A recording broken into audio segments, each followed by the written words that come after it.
Hello and welcome back to another episode.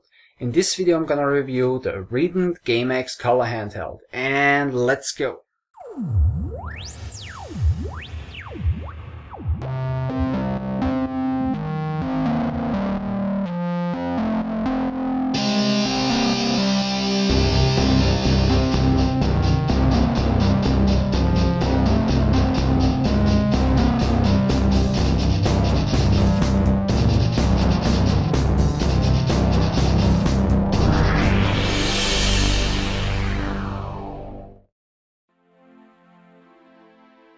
The GameX Color is an unlicensed portable handheld version of the Nintendo Famicom video game console.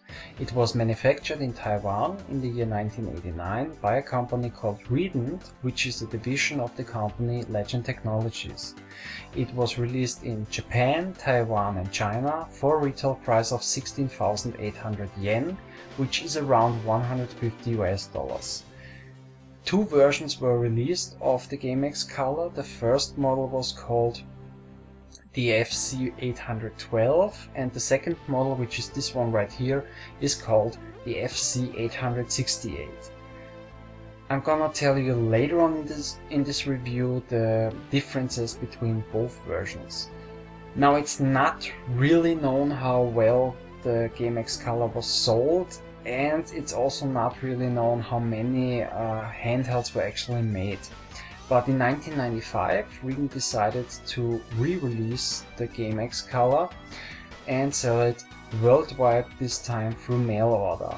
And Redant used a very interesting strategy, because they only created new boxes with some new artwork and repackaged their old stock. And there are actually some reports known that Redant also repackaged old used GameX Color handhelds and sold them as brand new, which is not really the nice way to go, but anyways. And finally, they even made a second re-release of the GameX Color with the same strategy, and this happened either in 1997 or in 1998. I'm actually not sure about the date. I mean, almost everybody who wrote anything about the GameX Color on the internet will say that this happened in 1997, but for me this is actually hard to believe, because we have here a screenshot on the box of a PlayStation 1 game called Tomba. And the game Tomba was released on the 25th of December 1997, 6 days before 1998. So either this second re-release happened in 1998, or Redant maybe used some preview material of the game Tomba, which would make the year 1997 plausible. Okay, this is basically all that I have about the background story. Next, we're gonna take a closer look at the GameX Color. Let's start with the size of the GameX Color. The GameX Color has a height of 4.72 inches, then it's 8.39 inches wide, and it has a thickness of 2.05 inches. And let's just compare it to other handhelds, like for instance here we have a Sega Game Gear. Now it has almost the same size as a Game Gear, but it's a little bit thicker than a Sega Game Gear. But let's compare it to an Atari Lynx Model 2. The Atari Lynx Model 2 is slightly longer, or got a bigger size, but it's almost both systems have almost the exact same thickness. Then here with a Sega Nomad, the Sega Nomad is slightly smaller, but the thickness is also almost the same of both handhelds. And the last one, just for fun, here we have a Nintendo Game Boy, and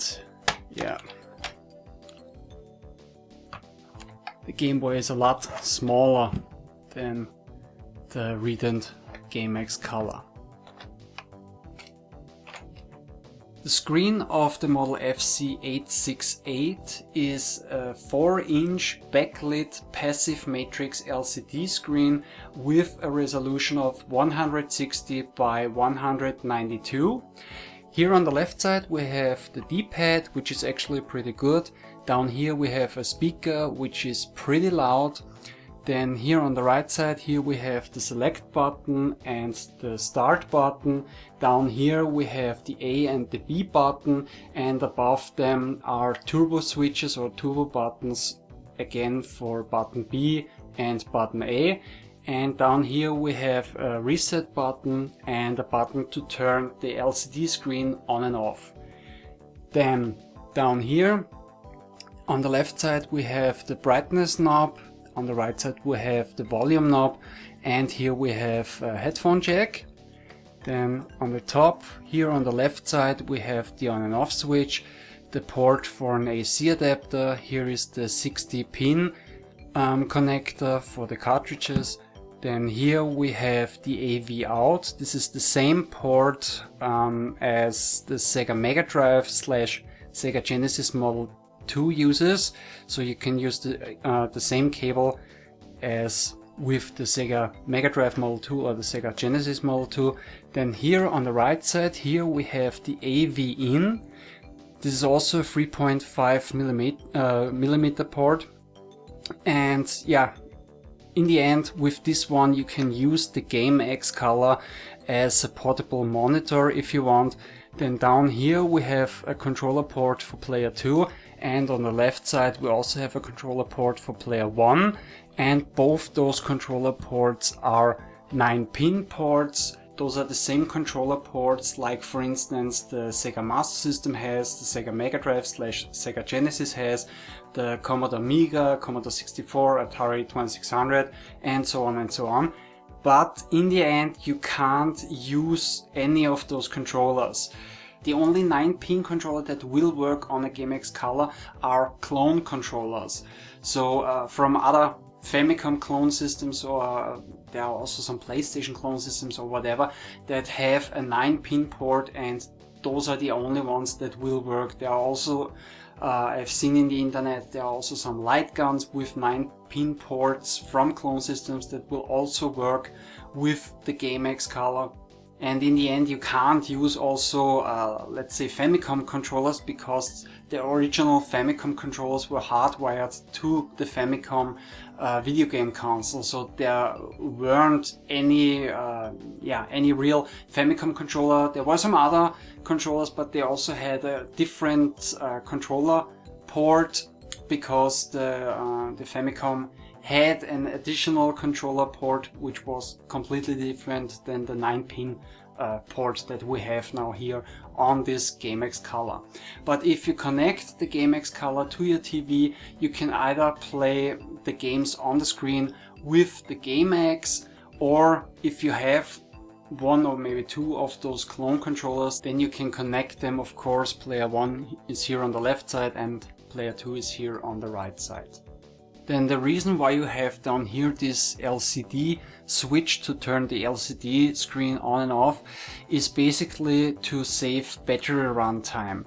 Because when you connect the GameX color to your TV so that you can play the games on your TV, you can turn off the LCD screen with this switch, and you also will deactivate the internal speaker.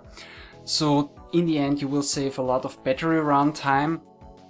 And you can also use it, for instance, if you're in the middle of a game and you get a phone call or whatever and you want to pause your game, then you can push the start button, of course, to pause the game, and also you can turn off the LCD screen and also the internal speaker. So in the end, while you pause the game and you do some other stuff, you will also save the batteries, or let's say some of the battery runtime, and you don't use up too much of the energy of those batteries. Now, speaking about batteries, the GameX color uses 6 AA batteries, and with new or fully charged batteries, the GameX color has a battery runtime between 2 to 3 hours, which is, yeah, not that great. But anyways, then also on the back, normally here would be a sticker. Mine is sadly missing, and on this sticker you would see the serial number and also the manufacturing date of the GameX color. Now, one thing that I also think is pretty cool is the fact that Redant used this black see-through plastic, which in my opinion looks pretty cool, and it adds some character to this handheld. And what's also cool is when you turn on the system, the backlight of the screen will also illuminate the insides of the GameX color a little bit, which also looks pretty cool in my opinion. Now, I also wanted to mention the differences between this model, the FC868 and the FC812. The FC812 has only a 3-inch screen compared to this one, which has a 4-inch screen. That's also the reason why this model is called also the Super GameX color. Then the FC812 also had a white frame around this the screen. Then here on the top, this was something that I forgot to mention. Here we have a green LED, a power LED, and the FC812 had a red power LED, and the only difference which is left between those two versions is that the turbo switches on the FC812 were white, and here they are also in this see-through black color. And as far as I know, those are the only differences between those models. And I also have seen some pictures on the internet of FC868 models, which also had the white turbo switches, and I also found one picture of a completely white see-through FC868, but I actually don't know if this was some kind of a special edition or a limited edition or whatever. I actually have no idea what's the story about this white see-through GameX color. But anyways, let's continue with this review. Now, like I already mentioned, the GameX color can play Famicom games like this one, and if we insert the cartridge here, you can see the cartridge sticks out a little bit, but in the end you know what you play. This is Super Mario Brothers, and you can see the label. Now, beside Famicom games, you can also play European and North American NES games with a 72 to 60 pin converter. I actually thought I had one of those, but as I found out, I had the other one. I have one of those 60 pin to 72 pin converters, and yeah, those I use to play Famicom games on an NES video game console. But in the end, if you have a 72 pin to 60 pin converter, you can use this one and play your North American and European NES games on the GameX. But if you play those, it is recommended that you play them on the TV with a controller, since you may run into stability issues. Because while playing the GameX color with the converter and the larger NES cartridge on top of it, it can happen that even soft jiggling can cause the game to freeze or crash because the contacts can lose connection. The screen of the GameX color, in my opinion, the picture quality is somewhere between the Game Gear and the Sega Nomad. So it is slightly better than the screen of the Game Gear, but the Sega Nomad screen is slightly better than the GameX color screen. But if you have a GameX color, and if you want, you can do the same modification to the GameX color like with Sega Nomad. You can replace the old screen with a new TFT screen. It works almost exactly, or better, let's say the mod is almost the exact same one, and you can find also video on YouTube of a guy who made one of those mods. I also thought about it, but in the end, as long as my GameX color works, I'm not gonna replace the screen right now. Maybe I'm gonna do it in the future if the tube of the backlight tube, if this one goes bad or breaks or whatever, then I maybe also replace the original screen with a new TFT screen. The only thing that I want to change in the near future is the plastic of the screen, because it's pretty scratched up, and I actually tried to polish it, which didn't work out that great, since the plastic of this screen is pretty soft, and in the end, the more you will polish the screen, the more scratches you will actually get, even though you can make some of the deeper scratches smoother. But yeah, in the end you will end up with more light scratches than before. And one final thing that I wanted to mention before I'm gonna show you the gameplay, or let's say this GameX color in action, is that, like always, my camera has always some issues when I record video game material from a handheld. So the original quality of the screen is better in real life than what you will see in this video, because you will see a lot of lines, vertical lines, and those lines are only because I recorded the footage from the screen, and they are not when you play this system for real. Okay, now I'm gonna show you the GameX color in action. I only have two Famicom cartridges right now. I have this one right here, Super Mario Brothers, and I also have one of those pirate cartridges with 8 games in one. So I'm also gonna show you a couple of games from this other cartridge, like Contra and 1944 and Gunsmoke, and yeah.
Now the final thing that I thought that I'm gonna show you is I'm gonna connect now the GameX Color to my TV and, well, basically show you that in action.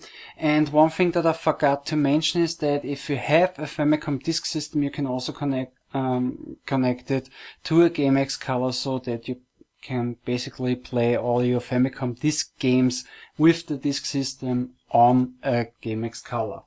Okay, but now let's connect it.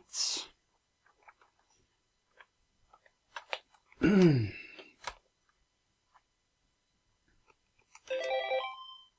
the screen is turned on, and since we're playing on the TV, we don't need the screen, and we can save some battery runtime because we're playing on the TV.